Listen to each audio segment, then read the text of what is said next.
Wong modele becak saiki gak atik mancal mergo ana desele.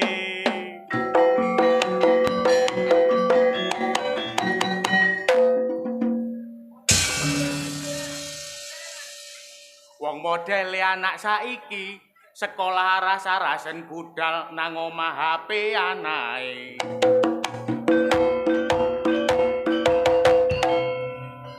Ngono iku lak niru makne.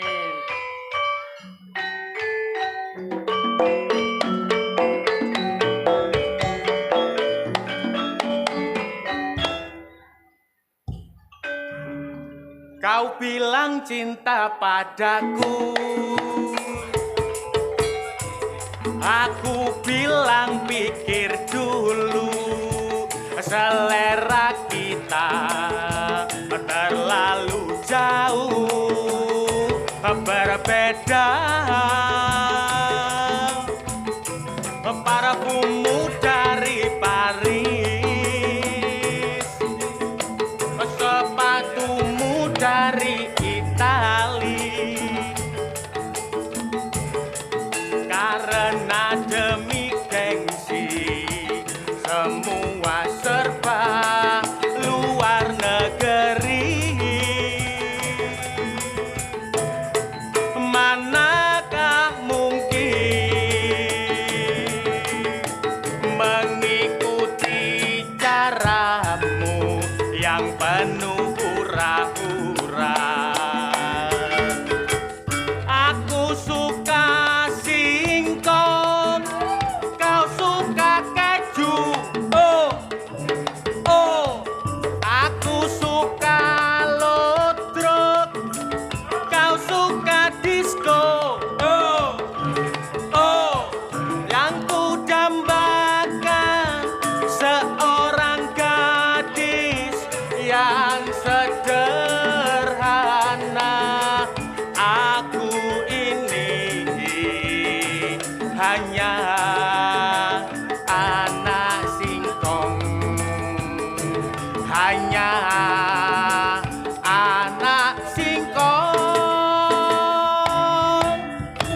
Cintaku hanya satu, cinta merah, merah jambu. Rinduku hanya satu, rindu hangat, hangat lihat pohon pisang, jika berbuah hanya sekali. Itulah cintaku yang tak akan pernah terbagi.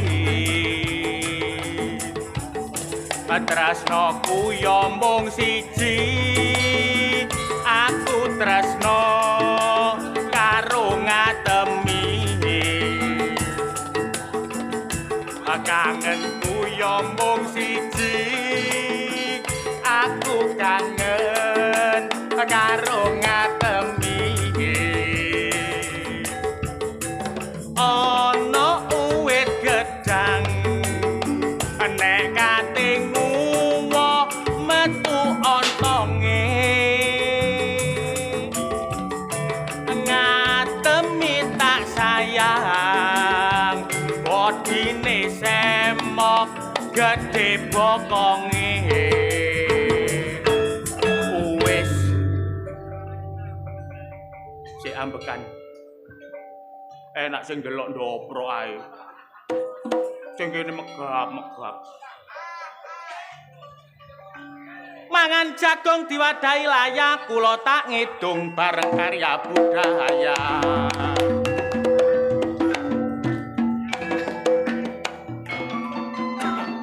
Bismillah. Amit Pak Yuhan, Bu Amit.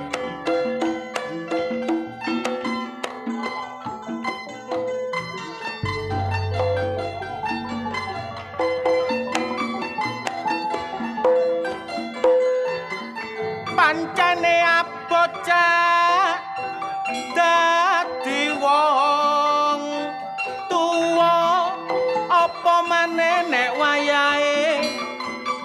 wayahe nyukna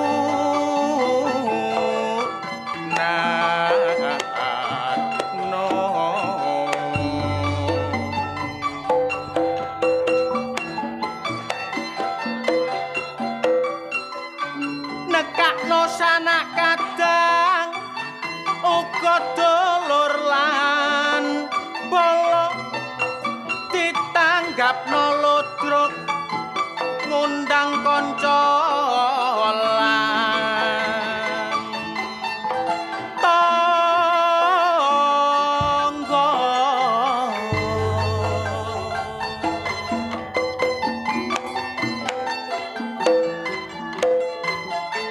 nek mari sunatae sekolah sing temenan mula aja sampe pedhot sak tengahe dalan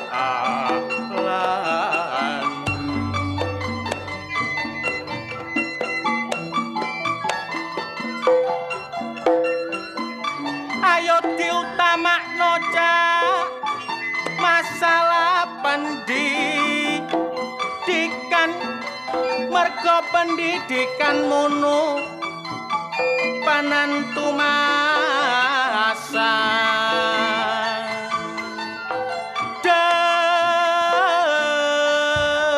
depan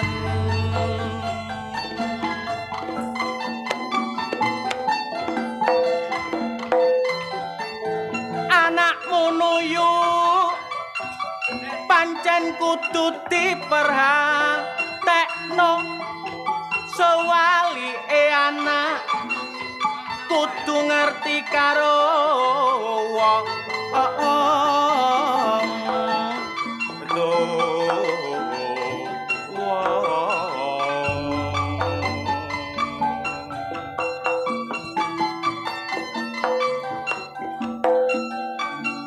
turaing bondo ojo disalahku nakno tapi nek kanggo sekolah iku gak apa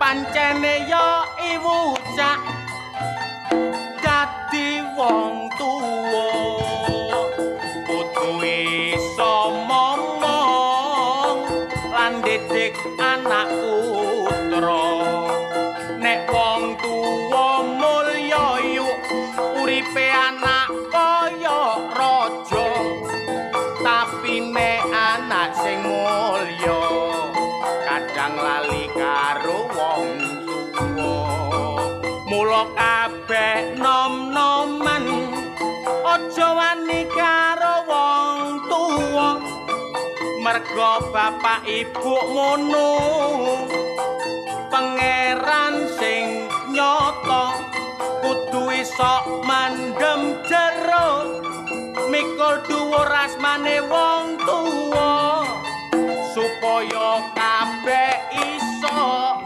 dadi manungsa sing mulya nek contone lak nggih kula niki kali bapak ibu kula niki gemati mesti tak jak andhok nek mari oleh rejeki tapi nek pas gak duwe tak sambelno korek iwake boto anteri sing penting kudu eling karo wong tuwa bener napa bener Bu bener napa bener masalah Pak Yuhan duwe gawe nyunatno putrane namine sinten Pak Yuhan putrane sing disunat Rangga Masya Allah kewajibane wong tuwa niku wonten telu sing nomor setunggal ngekeki jeneng sing apik teng putrane nomor loro ndedek nek gak iso ndedek dhewe dititipno kiai pondok to deles sekolahan sing nomor telu nikahno golekno jodoh alhamdulillah Pak Johan Pak Yuhan niki kewajiban kedua sudah dipenuhi. Mari jenengno terus dididik. Muga-muga nak Rangga Benjing dadi wong sing sukses. Allahumma sukses donya, sukses akhirat. Allahumma. Pokok gak lali karo bapak ibu. Jenenge Rangga, apik. Rangga niku rai enggak niku ganteng. Raine jelas ganteng. Mas yo kula dereng ngero lho. Ya tak jokno ae bae engko lho ngoten lho. Lho nggih jeneng niku penting, Bu. Asma kinarya japa nek jare wong Jawa biyen. Jeneng niku ibarate donga. Contoh mawon, ana arek wedok ayu lencir kuning jenenge Endang. Artine berarti enak dipandang. Ya ampun, sak obah sak pola dipandang niku nggih enak. Ana maneh nggih ngoten sing jenenge niku elok. Enak tur elok niku enak dipelok maksudnya ngoten lho. Areke ya semok ngoten niku. Ana maneh sing jenenge Eni. Wonten teng mriki sing jenenge Eni. Enake dikeloni jare. Ditaleni jare. Sinten mawon jenenge masih kaya kula ngeten iki. Dijenengno bapak kula Ipan. Bapak Mujek sing jenengno asline ya gak Ipan. Dijenengno Ipan Mergoro. Ipan niki inilah dagelan yang paling tampan. Ojo wis rada-rada ketularan liwon aku rek ngene iki. Muga-muga ketularan pinter. Dijenengno Ipan nggih muga-muga ini dagelan paling tampan, ini dagelan sing paling mapan. Allahumma engko nek dagelane mapan, kabehe mapan, muga-muga ludruk karya budaya pendhauwina tanggapan. Allahumma iso-iso engko ana karya budaya unit 1, unit 2, unit 3 sak wulan jope 120 terop. Sapa ngomong lede mang? Tak kandhakno mujek lho. Muga-muga Pak Yuhan dan keluarga sehat selalu. Allahumma. Nanggap ludruk sedekah. Pak Yuhan iki wong loman, Bu. Nanggap ludruk boten dipageri. Sing wetan iso ndelok, sing kulon iso ndelok, sing kidul genteng. Sing mburi genteng. Muga-muga barokah nggih Pak Yuhan nggih. Matur nuwun. Niki anu ngapunten, kula wau krungu senting-senting jare. Lo hati-hati nek ngedung. Lah apa, Pak? Pak Yuhan niki pegawai KPU. Leres nggih. Adik kon kok ngedungmu breset, kon kok disiram tinta kon jare ngoten. Gak apa-apa, Pak, aku disiram tinta, pokok aku coblosen dhisik kula. Ayo Mas Rega mlaku-mlaku.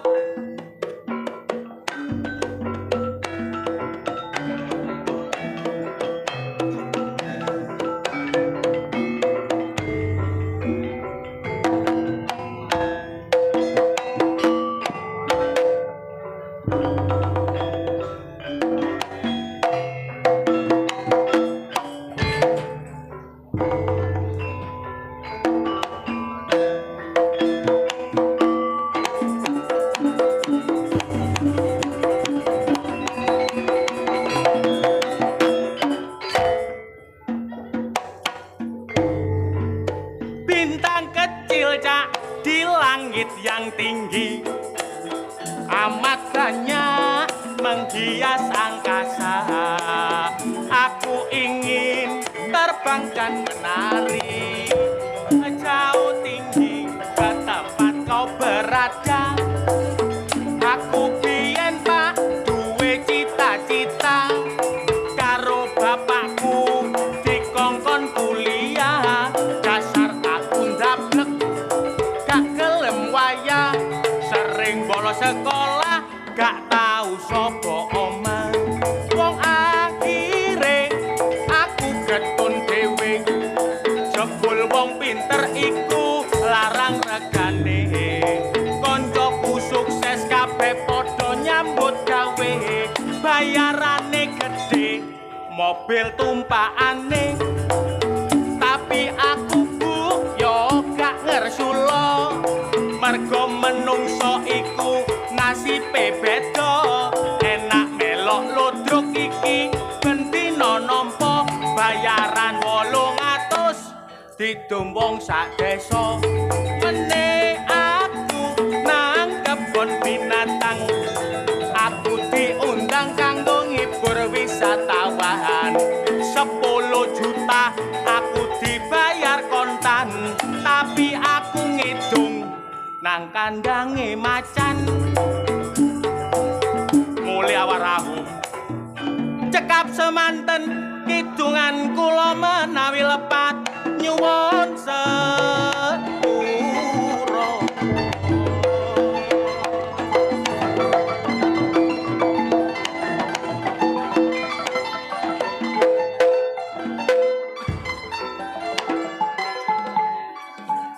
alhamdulillah kok mbok tonton sing tepuk tangan sih Bu.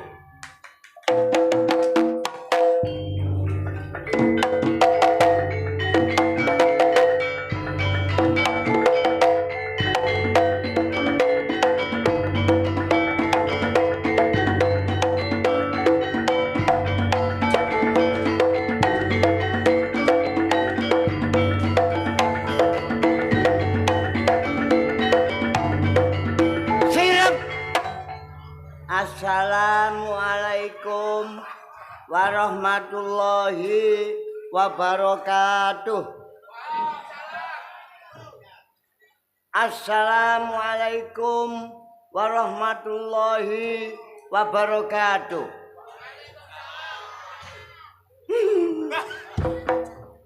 Metune bajakan tuntak tong biasa nek tabuh ngono ku sing metu gedhe dukur brengko sing sak kepel sing gagah lah iki metu assalamualaikum kon niku pendekar tapi dacil war Lah kapan aku lu salam karo padha Islami kok. Tata kramane Heeh. A'udzu billahi minasyaitonir rajim. Bismillahirrahmanirrahim. Aja nek guyu olehku nyemak aku. Masalah rek tawar rek. Waseh temen. Adek. Bonuse iki Sing duwe gawe iki sapa asmane? Pak Yuhan Pegawe KPU Mojokerto. iki biyen tak yen sing nyatet aku sih. Sik. Aku ben kan calon DPR. Tawar Gonzales calon DPR. Iya sih. Dewan Perwakilan Rakyat. Ya apa dagelan penuh rekayasa. Kok dagelan penuh rekayasa sampai itu ya DPR, DPRD ngono. Lah kok lak tim suksesku sih. Oh, aku tim sukses gak oleh apa-apa belas ngono. Oh, kalau apa-apa kon aku entek karangan pirang hektar. Lah mbok Nyalon dewan. Lah apa kon njaluk foto rong seniku? Lo kan ben lebih kenal ngono lho, War. Fotoku lah ya dipasang nggo di kalayak umum. Lah kapanane kok? Lah apa fotoku kon deke persarean iku? Lo kan jagani sing nyekar-nyekar, War. Sing nyobrol begebluk tok iku. Foto didekek wis tasem ditutut dek tawar tukang sedot WC. Matamu ngono. Ketemplean wong. Iku wis tak ganan ngono ditempeli wong sedot WC. Ini calon DPR ya kon kono. Lah kapanane tak pasang mbok omah sing mari kobongan ngono lho fotomu. Lah iya boleh keloneng pemadam teko kabeh aku teles kabeh. Kon iku ya kon tak kei dhuwit sakmono kae kon entek gawe apa kon? Ya tak dom-domno nang arek-arek iku, War. Kon sukses aku gak sukses. Tek dhuwitku perkara kon. Teko awakmu iku oleh omah siji ambek oleh vario loro. Aku dadi bekupon tok lho.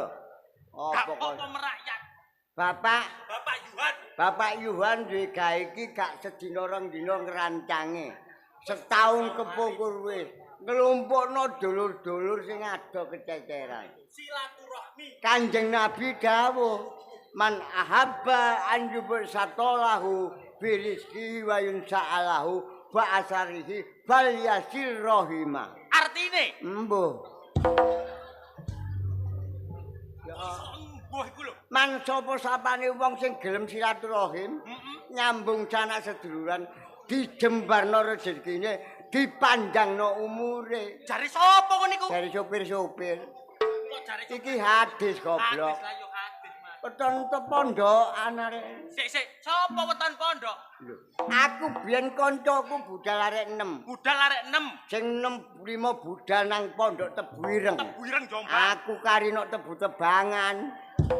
Pantes waraimu koyo sogolan. Ya apa? Kok gak tau ro sarungan yo nek ndagel tok kopian nek ngaku-ngaku pondok barang iki lho. Ya apa? Aku ro dampak psikologis arek. Waduh, dampak psikologis. Iya arek cilik ro aku. Nek cilik nggawa pistol-pistolan iku. Heeh. Nek gede nek gak dadi polisi dadi tentara. Oh, berarti sugesti pribadi. Oh. Nek nggawa pistol dadi polisi. Nek gak polisi yo tentara. Lah nek nggawa buku ambek pulpen. Nek gak dadi guru yo dadi sekretaris. Masalah. Nek gak guru sekretaris. Nek arek sing turu wae. Jelas iku calon insinyur, Oh gak keliru. calon seniman. Gak Lah nek arek cilik turu ae calone calon DPR. ana aja sembrono lho ya. DPR iku pejabat kok iso arek cilik turu calon DPR. Oknum DPR nek ngerembug masalah rakyat tak ngantuk ae delok kon TV tak ngantuk ae. Niki lho Pak DPR sing ngomong sanes kula lho Pak DPR. Dicatet kono gak ditanggap kono. Babal lho, aku seneng dicatet. Seneng dicatet. Mangkane kon mangono ngomong asma kinarya japa. Jeneng padha karo donga. Betul Pak sapa? Pak Yuhan. Pak Yuhan. Nggih. Yuhan iki yu nyambung han kanca kancane. Iya, Pak. Berarti Pak Yuhan iki sambung karo kanca-kanca. Iya, sana seduluran. Nek Bu Yuhan iki nek gak salah asmane Bu Luluk nggih Bu. Nggih leres nggih. Oh sinten? Ngawur. Sinten lho? Ah, Bu Garo, berapa iki? Wah gak tayo panitia sing ngomong Luluk mang sapa rek? Sinten? Roiha. Roiha. Artine Roiha. Roh iku tembung mlebune njero jiwa. Kha itu hasananya ada. Artine berarti ya jambung. Roh sing ana maknane lan kasanane akeh. Wah, penuh dengan Jenengmu apa? jeneng Wipan. Iku mambu pan iku telek. Aje kon iki teko mambu telek ipan. Lah kancaku sih War. Iya. Lah kancaku sih. Mosok aku mbok telek-telek tak sawat sikilku lho tambahan lho. Arek kok Ayo ana kene pirang taun gak rene ditimbali maneh. betul. Kapan-kapan awak dhewe ditimbali nang ngusian. Ning usian Rencana. tahun Tahun ngarep iki. tapi nyene rom tawar niki kondange wis ngalang-alangi dagelan sak Republik Indonesia, Bu. Winganane tawar niku dipanggil kali Bupati Jombang. Lho aku kok. Kengken menghibur acara sarasehan. Lho iya ngene iki. 2 minggu selanjutnya Bu Kofifa Indar Parawangsah Gubernur Jawa Timur sakderenge umroh tasyakuran nggih ngundang niki, undang tawar dipanggil kali gubernur. Saksi ini sampak buka. Ayo, Sampak buka pipa Bu diceluk Kofifa manggil niki. Sampak buka pipa diceluk KPK. Bu Kofifa sing ngomong tawar lho, sanes kula lho Bu Kofifa. Lho biar disampaikan pada masyarakat biar tahu. Ayo didongakno bareng-bareng nggih. Muga-muga minggu ngarep tawar dipanggil Tuhan Yang Maha Esa. Nek aku mati, kono aja melok tahlilan nang omah. Lah apa? Tututono aku ae. Ya mo, lah kono Kon ndongakno kancane mati akeh dagelan mati. cari penodok. Lah iya. Kok iso awet? Lah jane tak formalin aku. Aku iku gak iso mati. Lah kok iso gak iso mati? Delon KTP ku yo. Napa KTP ini? Tawar KTP ini seumur hidup gak mati aku. War, sing seumur hidup ku KTP-ne. Lah iya aku mang gegeran karo wong. Gegeran apa lho? Kan perapatan kono ono lampu. Heeh. Belok kiri ikuti lampu. Lah terus? Lampune wis ijo aku meneng ae. Ya jelas geger kon dilokno iku nek ambek wong dilokno nek polisi disilang kon. Matamu ditilang. Ayo ditilang. Digawa nang polsek diocut kon tambahan. Diusut. Goblok. Nek jenenge wis ijo iki ya kudu mlaku.